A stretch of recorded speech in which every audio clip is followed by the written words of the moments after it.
আসুন বন্ধুরা, আজ একটা নতুন রেসিপি আপনাদের সাথে শেয়ার করব।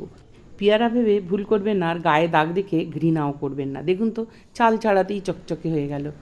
প্রথম থেকে দেখতে থাকুন কোথায় এই সবজি পাওয়া যায়, এবং বেড়াতে গেলেই আমরা খেতে পাই, সেটা আমি পরে জানাবো। এবার আসুন রান্নার প্রণালীতে যাওয়া যাক। ছোটো ছোটো করে টুকরো করে কেটে নিলাম। আমার ছোট ছিল বলে সবজি দুটো একটু লাউ ছিল, দিয়ে দিয়েছিলাম।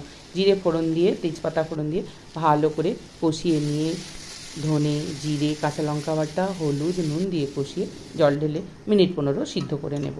আবারও একটু জিরে ফোড়ন দিয়ে তাতে এবার দেবো চিংড়ি মাছ, কারণ চিংড়ি মাছ যাতেই দেবে স্বাদ শতগুণে বাড়িয়ে দেবে।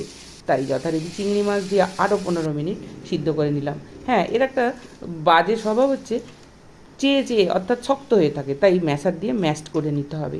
আর অবশ্যই আপনারা স্থানীয় বাজার থেকে কিনলে রান্না করে খেতে পারেন। এই স্কোয়াশ দার্জিলিংয়ে গেলে সকলেই দেখতে পারবেন।